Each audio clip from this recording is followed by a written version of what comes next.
Hello मेरे प्यारे बच्चों, कैसे हैं आप सब। Welcome to logistic chemistry. तो बच्चा, आज मैं आपकी एक टेंशन दूर करने वाली हूँ जो आपको फर्स्ट चैप्टर में भी आती है प्रॉब्लम, जो आपको थर्ड चैप्टर में भी आती है ना। तो आज मैं आपकी वो टेंशन ख़त्म करने वाली हूँ। फर्स्ट चैप्टर में आपने जब chemical reaction and equation chapter पढ़ा तो आपने उसमें टाइप्स ऑफ रिएक्शन पढ़ी, जिसमें एक रिएक्शन थी डिस्प्लेसमेंट रिएक्शन, है ना। तो आपको रिएक्शन तो अच्छे से याद होगी, पर अगर मैं आपको एक इक्वेशन दे दूं और पूछूं कि रिएक्शन पॉसिबल है या नहीं, तो आप एक बार कंफ्यूज होगे। क्यों? क्योंकि आपको जो उस रिएक्शन का मेन पार्ट है वो ही नहीं पता। तो आज मैं आपकी उस रिएक्शन की प्रॉब्लम को चुटकियों में सॉल्व करने वाली हूँ और आपको बिल्कुल आसानी से वो जो रिएक्शन है वो याद रहेगी। उसकी एक छोटी सी ट्रिक है, मैं आपको बताती हूँ। देखो, डिस्प्लेसमेंट रिएक्शन क्या थी राजे? डिस्प्लेसमेंट रिएक्शन ऐसी रिएक्शन थी जिसमें जो हाईली रिएक्टिव एलिमेंट होता है वो अपने से कम रिएक्टिव वाले को उसकी जगह से हटा देता है और खुद उसकी जगह पे आ जाता है। जैसे ये रिएक्शन देखो, यहाँ पे कॉपर सल्फेट प्लस आयरन की मैंने रिएक्शन करवाई है, तो मेरे पास प्रोडक्ट बना iron sulphate. That means iron जो था वो ज़्यादा रिएक्टिव था कॉपर से, उसने कॉपर को अपनी जगह से हटा दिया और खुद कॉपर की जगह आ गया, है ना। यहाँ पे देखो, सल्फेट के साथ कॉपर लगा हुआ है और यहाँ पे सल्फेट के साथ आयरन लगा हुआ है। ठीक है, यहाँ आयरन बाहर है, यहाँ कॉपर बाहर है। तो इसका मतलब इस रिएक्शन में आयरन जो था स्ट्रॉन्ग था, तभी उसने कॉपर को उसकी जगह से हटाया और खुद उसकी जगह पे आ गया। देखो, अगर सिंपल सा हम जनरल वे में एग्जांपल लें, अगर आपको किसी से कोई चीज़ लेनी है, मान लो आप छोड़ो, मैं आपको आपकी जनरल क्लासरूम का एग्जांपल देती हूँ। मान लो आपको एक सीट बहुत अच्छी लगती है, आपने उस पर बैठना है, ठीक है, बट वहाँ पे ऑलरेडी एक बच्चा बैठा है, तो आप क्या करोगे?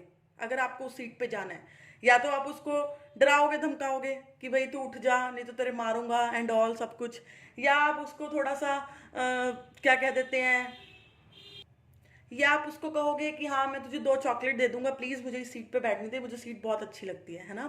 होती है ना, सबकी क्लासरूम में कुछ ना कुछ फेवरेट कोई सीट्स होती हैं, ठीक है। तो आप उसको कैसे उठा रहे हो? या तो आप, अब अगर आपको धमकाना है या आप उसको धमका के उठाओगे, है, या आप उसको हो सकता है एक आधा थप्पड़ भी लगा दो, है ना। तो अगर आपने मान लो एक आधा थप्पड़ लगा दिया, अगर वो बच्चा आपसे वीक है तो वो इजिली उठ जाएगा भी हाँ इसने तो मेरे मार दिया, कहीं ये और ना मारे तो मैं उठ ही जाता हूँ इससे अच्छा, है ना। पर अगर वो बच्चा आपसे स्ट्रोंग है तो वो आपके एक की जगह 2 मारेगा, तो कहेगा मैं तो अपनी सीट छोड़ता नहीं, है ना। तो सेम केस इस रिएक्शन में है। ये कॉपर सल्फेट जो है, ये वो बच्चा है मान लो जो आपकी फेवरेट सीट पे बैठा है, और जो आयरन है वो आप हो, ठीक है। तो आपने उसको क्या किया, एक थप्पड़ थप्पड़ मारा और उसको उसकी सीट से उठा दिया और खुद उसकी सीट पे बैठ गए और उसको बाहर निकाल दिया। ये रिएक्शन ऐसे है, क्यों? क्योंकि यहाँ पे आप उससे ज्यादा स्ट्रोंग थे। पर अगर आप उससे स्ट्रोंग ना होते तो आप उसको उसकी सीट से नहीं उठा सकते थे और वो आपकी फेवरेट सीट पे बैठा रहता, है ना। तो चलो, ये तो हमें तो जनरल वे में पता है कि कौन स्ट्रोंग है कौन वीक है, हम देख के बता सकते हैं कैसे भी, ठीक है। But what about in chemistry? Chemistry में हमें कैसे पता चला, मुझे कैसे पता चला कि आयरन ज़्यादा रिएक्टिव है या आयरन ज़्यादा स्ट्रोंग है तभी उसने कॉपर को रिप्लेस किया? वो मुझे पता चला मेरी रिएक्टिविटी सीरीज से। रिएक्टिविटी सीरीज एक ऐसी सीरीज है जो जिसमें एलिमेंट्स जो हैं ऑर्डर में लगे हुए हैं कि कौन सा एलिमेंट ज़्यादा रिएक्टिव है, कौन सा उससे कम, कौन सा सबसे कम। तो ये सीरीज देखो, सबसे ज़्यादा रिएक्टिव है इस सीरीज में पोटेशियम। जैसे जैसे मैं टेबल में नीचे जाऊंगी रिएक्टिविटी क्या होती जाएगी? डिक्रीज। सबसे ज़्यादा जो रिएक्टिव एलिमेंट है वो पोटेशियम। पोटेशियम किसी को भी मार सकता है, किसी की भी जगह आ सकता है, ठीक है। किसी को भी उसके प्लेस से डिस्प्लेस कर सकता है और खुद उसकी जगह आ सकता है, ठीक है। फिर sodium, calcium, magnesium, aluminium, zinc, iron, lead, hydrogen, copper, mercury, silver, gold. Gold is a least reactive element, ठीक है। इवन कि बस इतना मानो कि मैं कह रही हूं कि मैं जब ऊपर से नीचे जाऊंगी तो रिएक्टिविटी मेरे पास डिक्रीज हो रही है, तो जो ये मरकरी, सिल्वर, गोल्ड है ये लीस्ट रिएक्टिव एलिमेंट्स हैं, ठीक है। अब देखो, अगर मैं इस रिएक्टिविटी सीरीज को देखूं, अब इस रिएक्शन को देखो दोबारा, मैंने क्या कहा, आयरन ने सल्फेट की जगह, सॉरी, आयरन जो है कॉपर की जगह खुद आ गया और कॉपर को रिएक्शन से बाहर निकाल दिया। दैट मीन्स आयरन स्ट्रॉन्ग था।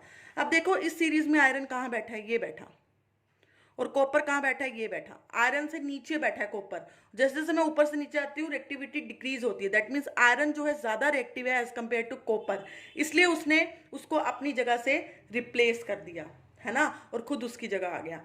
तो अब आप रिएक्टिविटी सीरीज को देख के बता सकते हो कि कौन किसको रिप्लेस करेगा, कौन ज्यादा रिएक्टिव है, कौन लीस्ट रिएक्टिव है।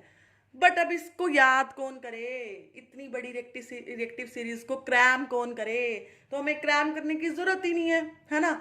हम क्या करेंगे, वही महक मैम की ट्रिक यूज करेंगे। ट्रिक कैसे देखनी है, देखो, हम एक छोटा सा राइम कह लो, एक छोटा सा गाना याद रखेंगे, एक छोटी सी राइम याद रखेंगे और हम इस ट्रिक को याद कर लेंगे।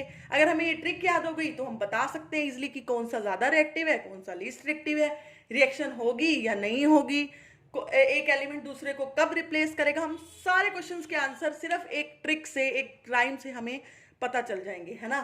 तो देखो इसको याद कैसे करना है, तो कोई रॉकेट साइंस नहीं है इसमें, आपको जनरल वे में याद रखना है।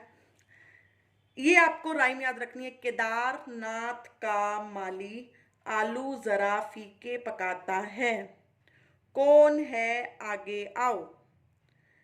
कोई केदारनाथ है भाई, उसके अंडर कोई माली काम करता है जो उसका खाना वगैरह पकाता है, उसने जो वो आलू की सब्जी बनाता है ना, वो थोड़ी फीकी बनाता है, ठीक है।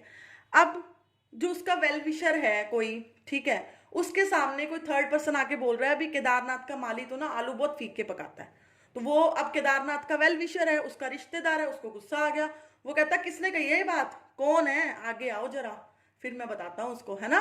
तो आपको जस्ट ये तो चलो एक मजाक की बात थी, आपको जस्ट ये राइम याद रखनी है, केदारनाथ का माली आलू जरा फीके पकाता है, कौन है आगे आओ। केदारनाथ से के आ गया मतलब potassium, Na sodium, Ca calcium, माली से Mg एल्यूमिनियम से Al, जरा से Zn, फीके से Fe आ गया, लेड के लिए यहाँ पे मेरा पकाता वर्ड यूज हो गया मैंने, हाइड्रोजन है, कौन के लिए Cu है, कौन है Hg, आगे Ag, आओ Au, ठीक है। तो ये अगर राइम आपको याद है, केदारनाथ का माली आलू जरा फीके पकाता है, तो आप इजिली वे में ये एक्टिविटी सीरीज को लर्न कर सकते हो। और अगर आपको ये सिंबल्स याद हो गए, मतलब आपको नेम याद हो गए, अगर एक्टिविटी सीरीज याद हो गई, तो आप इजिली बता सकते हो कौन सा एलिमेंट किसको डिस्प्लेस करेगा, किसको डिस्प्लेस नहीं करेगा, रिएक्शन पॉसिबल है या रिएक्शन पॉसिबल नहीं है। अब मान लो यहाँ मैं ऐसे लिख देती आयरन सल्फेट प्लस कॉपर, तो क्या कॉपर सल्फेट बनता, नहीं बनता, क्यों, क्योंकि हमें पता है copper is less reactive than iron. एक रिएक्शन और देखो ये वाली, इसमें मैं लिखा सिल्वर नाइट्रेट प्लस कॉपर, तो पहले आप खुद देख के बताओ silver nitrate plus copper, silver कहाँ है और कॉपर कहाँ है, तो कॉपर सिल्वर को उसकी जगह से डिस्प्लेस कर सकता है या नहीं, सिल्वर तो हमें पता है भाई लास्ट में बैठा है, तो सिल्वर तो आराम से डिस्प्लेस हो जाएगा क्योंकि बहुत कम रिएक्टिव है। कॉपर भाई साहब ऊपर बैठे हैं सिल्वर से, तो ये कॉपर जो है ये सिल्वर को उठा के बाहर फेंकेगा और उसकी जगह खुद आ जाएगा, तो क्या बन जाएगा, copper nitrate plus silver. Hope आपको ये रिएक्शन समझ आ गई होगी, रिएक्शंस आपको पता चल गई होंगी कि अगर आपको ऐसे कोई रिएक्शन दे दे और आपसे पूछे रिएक्शन पॉसिबल है या नहीं, तो आप पहले देखो कि जो एलिमेंट दूसरे को डिस्प्लेस कर रहा है वो हाई रिएक्टिव है या लेस रिएक्टिव। अगर वो हाई रिएक्टिव है तो वो डिस्प्लेस कर पाएगा, नहीं तो वो डिस्प्लेस नहीं कर पाएगा, तभी रिएक्शन पॉसिबल होगी, नहीं तो नहीं होगी, ठीक है। और इसको तुम्हें कैसे पता चलेगा कि डिस्प्लेस कर पाएगा या नहीं कर पाएगा, तो वो हमें पता चलेगा रिएक्टिविटी सीरीज से।